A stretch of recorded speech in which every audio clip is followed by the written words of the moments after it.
Thanks so much for having us. I really love these roundtables. My name is Brock Blevins. I'm a training coordinator for NASA's Applied Remote Sensing Training Program. Um, we offer cost-free trainings on NASA and other space agencies, tools and data. Um, we run the whole swath from fundamentals to advanced levels. And we really focus on connecting satellite data with real world applications in the training themes that you see on the right here. Next slide, please. Thank you. All right. So, new in 2026, well, we've had our learning management system up and running for a little over a year and a half now. But we're adding new courses to it as a curriculum as we speak. So we launched our fundamentals of remote sensing available in English, but just yesterday or earlier this week, we have a Spanish version. So we have fundamentals in different thematic areas that are going to follow on off after that. So it would be like a step 2. So if one takes fundamentals of remote sensing, it's about a 2-hour course. We try to keep it short and tight. And we're going to follow on with fundamentals of air quality applications, land applications, as well as water resources. So those will be coming out in the next couple months. We also have been setting up short video tutorial series on different software that people might find useful before coming to a live instructor-led training that we have on GitHub, on Python, on QGIS, just real short 5 minutes just to get people ready to go for any one training. This year, we are really making a push to reach communities of potential. So we're really going to focus on new and novice users. Advanced, of course, we always have that, but we really want to get new users into the fold and really make that on-ramp as low of a grade as possible. So not too steep, just real nice and slow, and get them used to the information that we're going to be providing them. And then, we're always looking for new applications that are being provided by new missions. So very excited for the NASA ISRO NISAR mission that's up. Look for trainings on that. And I'm going to go into some of the trainings that we have coming up for the rest of this year. But also on tempo, pace, and SWAT.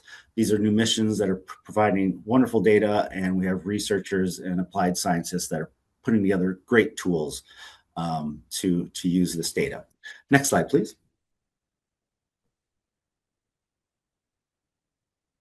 Okay, so coming up in the next 9 months, we're going to be rolling out, well, this one's actually open right now, is monitoring groundwater changes for water resources management. Our trainings are usually 2 to 3 parts, and they're maybe every Tuesday in that month, or Tuesday, Thursday, Tuesday, with each part building off of the previous one. So I can drop some links in the chat after this presentation to direct you to the registration for these. We use WebEx as our platform for delivering these. Then coming up throughout the rest of the year, we have an introduction to thermal remote sensing applications. This one's the applications we're going to focus on is urban heat island mapping. Then we have another one coming up that's estimating biomass change using the JEDI mission and some of the tools that have been derived from that. We have another one coming up on air quality. This is going to be available in English and Spanish in June, estimating surface PM 2.5. So look for that to come out. All these are going to be announced through our listserv, and or you can just go to our training webpage. We open up registration typically 2 months before in order to get as much promotional period as possible to get as many people into these trainings at a time. Then we have another one on monitoring and predicting floods for planning preparedness. And then we're really excited to offer an English and Spanish one on NISAR. So harnessing NISAR and all the various applications with this wonderful new data sets that are coming out. Next slide, please. And to round out the year, we have one coming up on species distribution modeling. Another one on monitoring surface water for water resources management. Another on using INSAR for disaster extent for surface deformation. Another one, this is a new one. We're always looking for new applications, and we've been consulting with a lot of people who work like for the Army Corps of Engineers here in the US, managing reservoirs and dams. So we're going to do one in August on monitoring reservoirs for water and hydropower management. Another one using tempo data. So this is geostationary remote sensing of aerosols for air quality.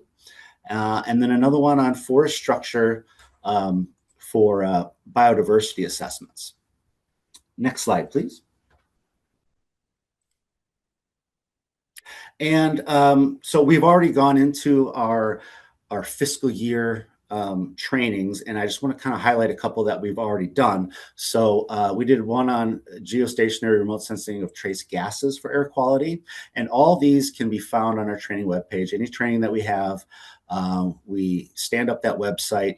We have the presentations, the exercises, a homework, so you can earn a certificate of completion for any live upcoming instructor-led trainings.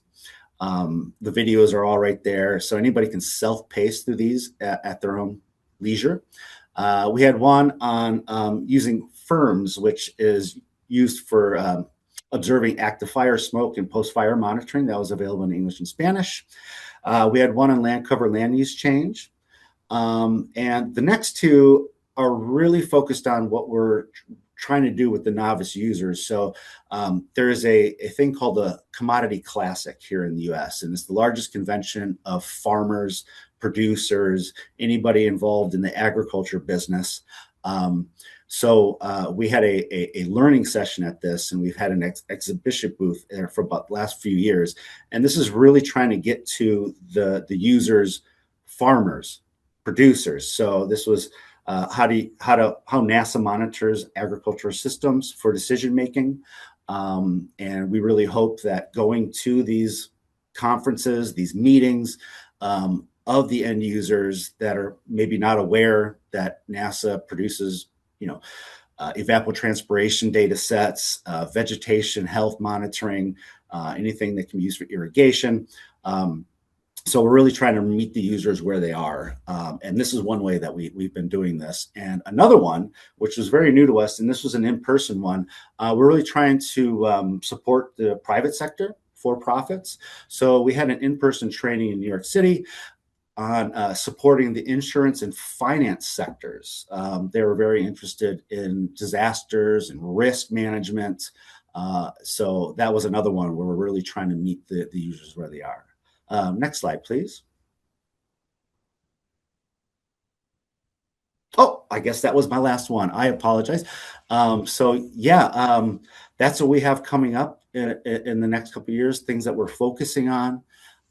So I hope if anybody's interested in our trainings, I'll drop a couple links. We'd love to see you join us.